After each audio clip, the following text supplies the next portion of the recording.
A ideia agora é passar a palavra à debatedora e depois eles respondem e em seguida a gente passa a palavra à plateia que queira fazer perguntas e comentários. Então, vai ser comentarista desse painel a professora Mônica Rist, que é professora da Universidade Torquato de Tella, de Buenos Aires. Foi professora e pesquisadora da Flaxo Buenos Aires e professora visitante da Universidade de Harvard, Stanford e da Universidade de São Paulo. É autora do livro Brasil, Estados, Desencontros e Afinidades e de vários artigos sobre segurança e integração regional e política externa brasileira. Mônica. Obrigada, Miriam. Boa tarde a todos. Obrigada,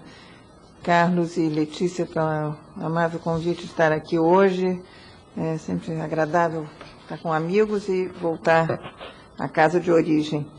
E fazer as duas coisas ao mesmo tempo é mais agradável ainda.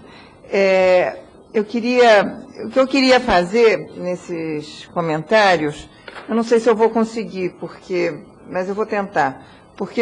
eu queria juntar, digamos, comentar os dois trabalhos, as duas apresentações, não é, digamos, enfim, não apresenta um maior desafio. Talvez, para mim, o maior desafio é tentar fazer isso e inserido, digamos, no objetivo desse seminário, mas tentar também puxar um pouco, tendo em vista o título da mesa, essa discussão para uma discussão também sobre o contexto regional e como que a agenda das políticas externas na região, principalmente na América do Sul, já que a apresentação que nós vamos ter amanhã é México, então nos permite já trabalhar com, enfim, um parâmetro diferenciado entre o norte e o sul da América Latina, mas como é que, digamos, como é que a gente pode também encaixar essa discussão num contexto regional?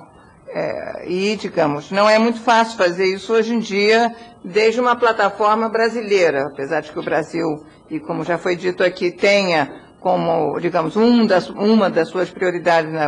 de política externa a projeção e, digamos, a agenda regional. Isso não significa que seja fácil, desde um território brasileiro, território substantivo e analítico brasileiro, falar da região. Eu acho que isso é um primeiro ponto.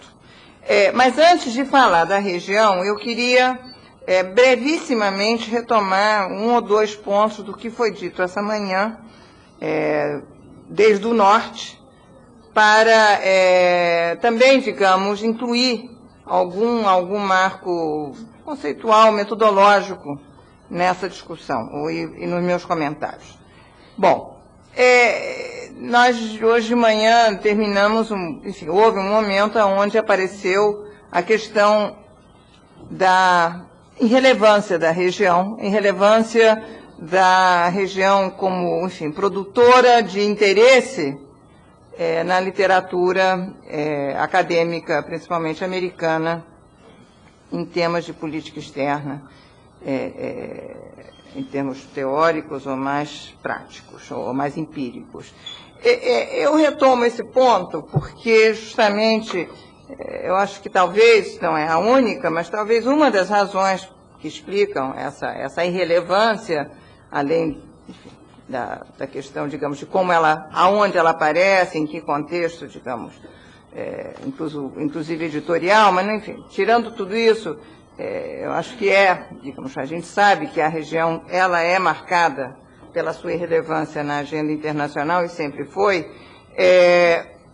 e talvez, digamos, nesse campo específico, essa irrelevância, não somente nesse campo, mas nesse campo específico, essa irrelevância se vincula à nossa baixa produtividade de crises internacionais, né, para dizer de alguma maneira. E certamente, digamos, eu acho que isso é uma vantagem, mas, de qualquer maneira, do ponto de vista da literatura e do interesse que produz, isso, digamos, nos coloca numa zona periférica. Talvez a última crise, assim, mais importante foi a Guerra das Malvinas-Falkland, Malvinas, melhor dito, sem Falkland, e estou falando em português, ou seja, não precisa meter Falkland para que as pessoas entendam o que a gente está dizendo, e antes a Guerra dos Mísseis que, digamos, de fato, eu acho que até hoje falta digamos, o Ellison do lado de lá, ou seja, até hoje a gente não tem o processo decisório do lado cubano, soviético, e ficamos só com uma parte dessa discussão e uma parte da teoria produzida para entender processo decisório, né? Mas, enfim, isso é uma outra questão. De qualquer maneira, eu acho que essa irrelevância, enfim, corre um risco de ser superada, mas não ser superada por uma produção de crise, e sim de boas notícias, ou de um contexto regional que, digamos, pode agora não só despertar interesse, mas também nos fazer mais interessantes, né? E isso, digamos, se vincula a uma capacidade que no século no século XXI parece ser o horizonte de que a região hoje em dia produz bens regionais, bens públicos regionais, no âmbito da estabilidade política, com, digamos, um marco democrático, eu estou falando da América do Sul, consolidado, tendências atuais e projetadas de crescimento econômico, inserção positiva no processo de globalização e a tão importante paz. E, digamos, se nós juntamos esses 4 atributos regionais e como nós estamos desenvolvendo de uma forma criativa, diversificada, políticas externas na região que, enfim, que contribuem para consolidar e projetar esses bens, é possível que, dentro de algum tempo, queiram escrever mais sobre nós e nós possamos, digamos, até mostrar num âmbito mais internacionalizado o que nós estamos fazendo nesse momento. O nós não é fácil, mesmo na América do Sul, porque, e isso me leva ao primeiro ponto, digamos, vinculado ao que foi colocado nessa mesa, porque o nós é muito assimétrico hoje em dia, e a assimetria entre o Brasil e o resto da América do Sul é parte desse processo que nós estamos observando e sobre o qual nós estamos falando. Mas não é, digamos, o único aspecto a ser sublinhado. O outro ponto, digamos, vinculado ao que foi dito essa manhã e que aparece agora à tarde, mas que também acho que vale a pena a gente mencionar, e isso também já entra, enfim, um pouco atiçar a Mônica, minha xará, na discussão sobre o seu objeto de estudo das realidades subnacionais, é uma diferença que eu acho que pode se fazer entre o que é um processo de fragmentação e de diversificação em política externa e na multiplicação de atores e interesses.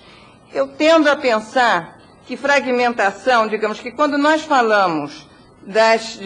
de política interburocrática, das especializações que vão surgindo no âmbito das diferentes políticas públicas com uma projeção para fora e uma vinculação entre o externo e o interno, nós estamos falando de um processo de fragmentação do Estado. Ou seja, é a fragmentação que nos leva a essas possibilidades. E o que leva, por sua vez, a uma necessidade que nem sempre está presente, isso faz parte agora, digamos, de